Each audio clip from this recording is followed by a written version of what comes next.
baik. Kalau gitu kita nggak boleh gaul sama orang yang nggak baik, boleh. Tapi kita jadi ada dua, ada kebutuhan kita, ada lebih ke share-nya kita. Kita kalau mau sharing, mau giving, mau berbuat baik, cari orang yang belum baik untuk kita ajak baik bareng. Tapi kita sendiri juga belum baik-baik amat, sehingga kita butuh yang mengajak kita lagi nih. Semua orang saling mencari dua itu tuh, satu project untuk dia beramal soleh dengan mencari teman-temannya yang belum hijrah, ajak hijrah.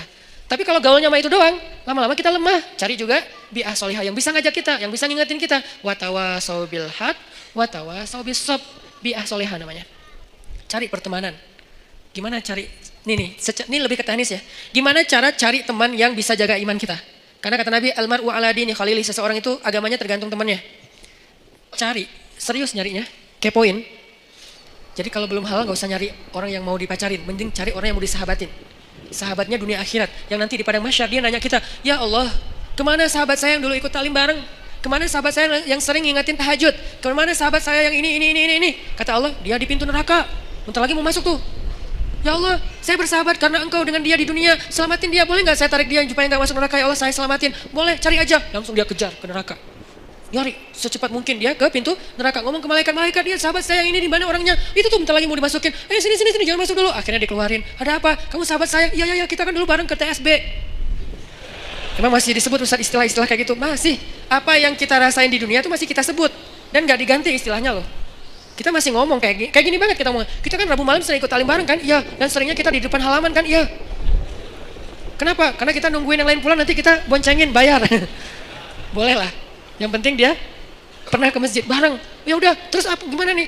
Allah memberi izin saya untuk menyelamatkan kamu dari neraka. Masuk. Nah, ini orang kayak gini harus dicari. Dia tuh nemenin kita di dunia dan akhirat loh, lebih penting daripada pacar, kecuali pacar halal.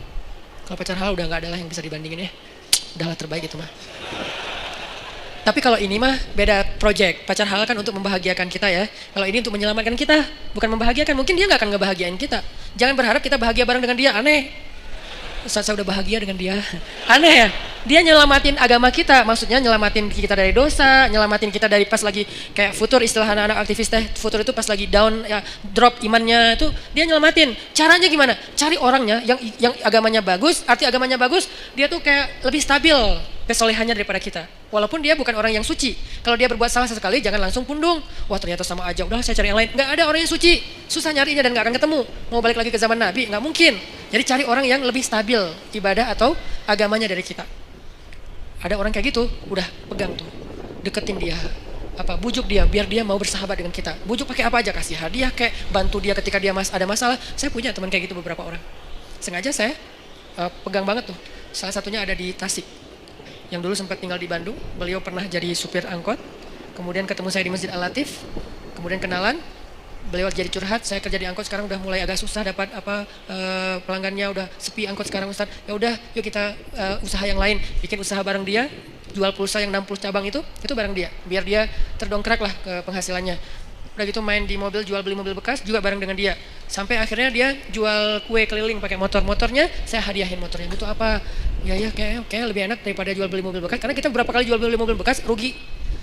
Nggak tahu cara milih mobil, ketipu aja ya. Jadi akhirnya udahlah, kita nggak usah jual beli mobil bekas gitu ya. Mending kita yang lain aja, apa dong gitu. Akhirnya dia mikir-mikir, udah survei, udah saya mau jual roti aja, naruh-naruh di warung. Kan butuh kendaraan, saya kasih hadiah motor. Nggak mahal sih, semampu saya waktu itu beli motor bekas, saya kasih ini Pak, pakai aja motornya. Wah, alhamdulillah Ustaz, alhamdulillah. Doa, nah doa ini nih saya nunggu-nunggu nih. Semoga Ustaz rezekinya bertambah dan segala macam. Bener, langsung Allah buktikan. Semoga makin bahagia, bener. Langsung, suamiku keren banget sih. Itu tuh kan yang paling berharga ya, dihargain cewek kan. Itu tuh benar.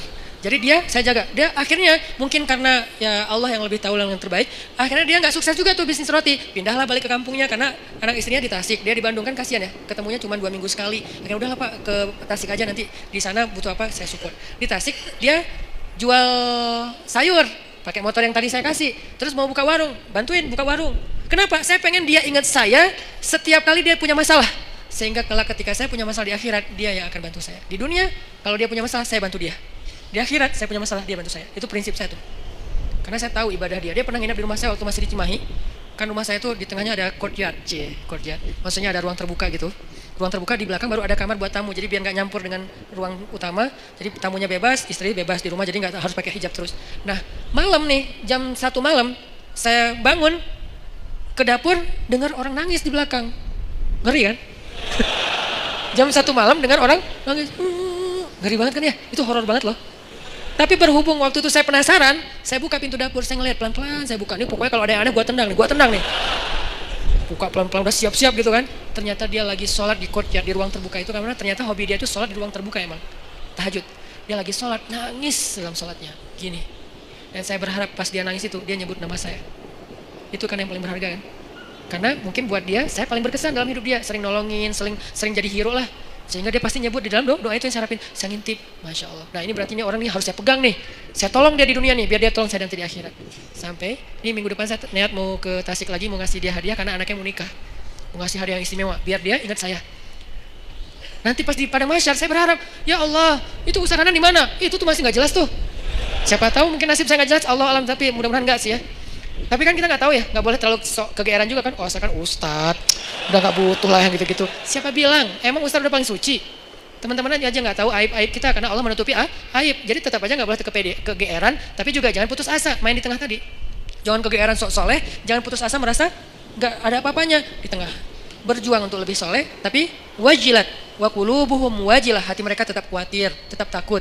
Nah, saya berharap minimal saya ada garansi nih. Begitu saya agak-agak ada rada-rada aneh-aneh nih di padang mahsyar, dia ngomong ke Allah, ya Allah, dulu saya motor dikasih sama dia, warung saya disupport sama dia, saya keluar dari angkot dulu gara-gara dia, makanya saya hidup nggak jelas di dunia teh.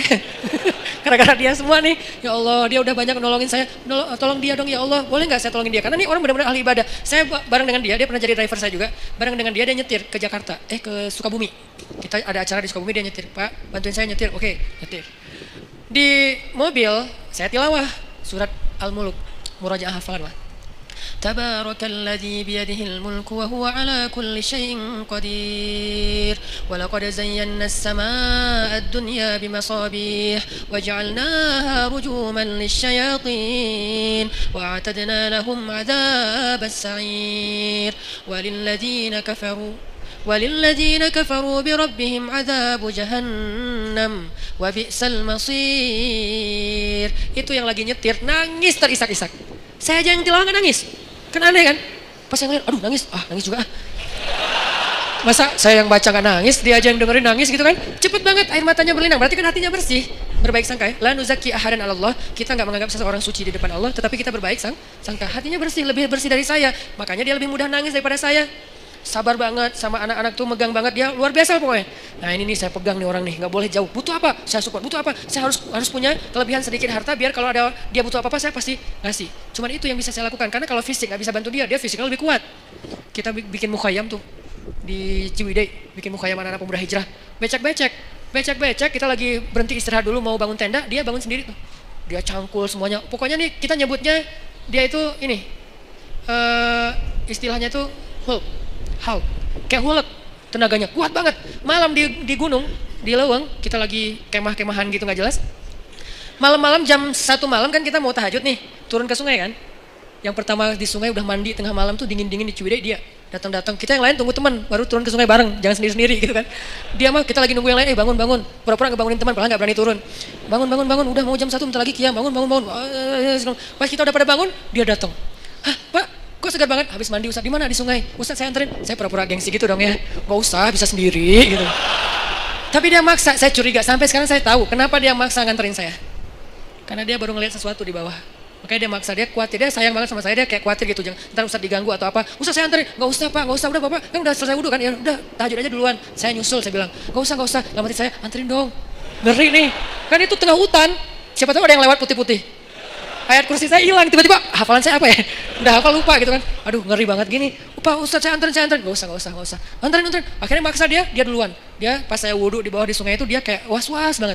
Saya perhatiin kok dia was-was gini ya. Terus pas kita udah naik, yang lain pada datangnya rame-rame. Jadi dia udah rame tuh. Besok-besoknya saya tanya. Dia bilang udah gak apa-apa Ustaz, gak apa-apa. Tapi saya yakin sampai sekarang dia pasti ada sesuatu, makanya dia maksa banget. Gak pernah dia ekspresinya kayak gitu karena saya kenal dekat sama dia. Tapi dia gak pernah sekuatir itu sama saya. Ini bukan nakut-nakutin ya. Tapi emang menakutkan sih, ngeri. Jadi maksudnya teman-teman intinya adalah itu tuh cara kita nyari bi'ah solihah 1, 2, 3. Kalau ada 40, targetnya 40. Kenapa 40 Ustaz? Hadis. Kalau seseorang meninggal dunia disolatkan oleh 40 orang solih, dijamin terbebas dari azab kubur, api neraka, pasti masuk surga. 40 dengan kualitas kayak dia, itu gak gampang loh nyarinya. Bukan 40 orang, 40 orang soleh. Yang solehnya secara zahir kita lihat, dan kita gak bisa ngelihat yang batinnya. 40 orang. Mulai dari 1, 2, dan orang kayak gitu tuh jangan cuma kenal. Kalau cuma kenal, nanti di akhirnya juga cuma kenal. Kamu kenal? Kenal. Gitu doang. Sampai bersahabat, sampai dia sayang sama kita. Makanya saya tuh walaupun dia udah di Tasik, kalau di rumah ada apa-apa, saya bilang, Pak, saya mau pindahan. Oh iya Ustaz, subuh dia datang tuh. Saya pernah tuh mobil saya, dia benerin rem, cuman dia karena mungkin dia kayak otodidak ya, salah ngebenerin remnya, malah ngelok gitu. Dia benerin rem mobil saya, karena sebetulnya saya bisa naruh di di yang resmi ya, dealer resmi. Cuman karena saya kayak ngerasa pengen nyari alasan buat ngasih ke dia, saya nggak mau ngasih dia tanpa ada kerjaan biar menghargai dia kan. Jadi saya kayak udahlah rem mobil aja deh, cari-cari apa nih yang bisa diinin. Pak, benerin rem mobil udah habis, udah aus gitu kan. Cari dia sama dia rem mobil. Sebenarnya rugi buat saya karena kenapa? Lebih bagus di dealer kan. Cuman kayak sayang aja gitu sama dia. Benerin, saya pikir ya aman-aman aja nih. Karena dia orang kuat banget. Saya pernah mobil yang dulu yang kita jual beli mobil, mobilnya mesinnya turun mesin. Kebayang nggak turun mesin? Itu ngerjain sendiri. Satu pakai dongkrak, satu pakai tangan. Satu sebelah sana pakai dongkrak, sebelah sini pakai tangan, sebelah kiri turunin mesin. Itu tuh orang benar-benar Hercules tuh. Sebelah sana karena dongkraknya cuma ada satu pakai dongkrak, sebelah sini ditahan pakai tangan, turunin pelan-pelan mesinnya pakai tali gitu udah turun, dipasang lagi pakai baut, itu sebelah tangan semua dikerjain sama dia. Itu ngeri banget tuh orang. Jadi kalau saya mau bantu dia dari fisik nggak mungkin. Saya bantu dia dari doa, dia doanya lebih panjang. Saya bantu dia mungkin hanya sedikit dengan kebutuhan finansial dia. Akhirnya saya bayarin dia benerin rem mobil. Ternyata salah masang. Saya jalan di jembatan Surapati tuh ngelok. Tuk gitu, tiba-tiba ngelok, untung bukan di tol. Kalau di tol kan bisa ngejungkir kan, untuk kecepatannya sekitar 60 atau 40 gitu ngelok, ngelok di atas jembatan. Saya telepon, Pak, ini remnya kenapa ya? Dia di Tasik. Malam, jam 9 malam. Pak, ini rem kenapa kok bisa ngelok gini? Aduh Ustadz salah, kayaknya ada yang salah. Saya sekarang ke Bandung, dia mau ke Bandung aja tuh naik motor. Beneran jam 11 malam udah di Bandung. Padahal saya bilang jangan saya panggil montir aja datang ke tempat saya biar dibenerin di sini atau di direct deh. Jangan. Ya udah ditutup telepon tetap datang. Jam 11 malam datang. Ada apa lagi saya kejadian di sini tuh? Ini buat saya kenapa saya yakin banget megang dia. Ada apa aja dia datang, subuh-subuh datang. Jam 2 malam datang. Kalau di dunia aja kayak gini dia belain saya, gimana di akhirat? Supaya dibelain segitunya, kita harus modal dikit lah. Modalnya apa? Bisa modal dengan tenaga kita, dengan perhatian kita. Kalau ada kelebihan rezeki dengan rezeki kita, apa aja deh pokoknya modal. Dapat 1. Saya baru dapat 3 apa 2 lah. Pokoknya kurang dari 5 lah. Orang kayak gitu yang udah mau care banget sama saya di dunia, dan saya berharap nanti kayak gitu care dia buat saya di akhirat. Kumpulkan 40 orang. Kalau bisa dapat, begitu kita meninggal, saya yakin insya Allah kalau nggak ada halangan yang darurat banget, saya meninggal nih, dia pasti datang dari Tasik sholatin saya. Dan saya berharap ada 40 orang kayak dia sholatin saya. Mudah-mudahan di antara orang itu adalah semua teman-teman yang ada di sini. Aman lah udah akhirat saya tuh. Mungkin ada 1000 orang, 2000 orang yang sholatin kita, pasti ada 40 orang mudah-mudahan deh yang soleh banget. Ya udah aman udah. Nggak ada azab kubur insya Allah, dikubur tenang-tenang aja. Kiamat kapan ya gitu. Karena orang yang baik amalnya kan pengen cepat kiamat kan. Di dunia kan pengen lama, kiamat sudah dekat, jangan ngomong gitu Kalau di kubur, please ya Allah, tiup sangkakalanya, pengen cepat gitu, pengen masuk surga. Ini namanya bi'ah solihah, mencari pertemanan yang baik. Kayak gitu teknisnya.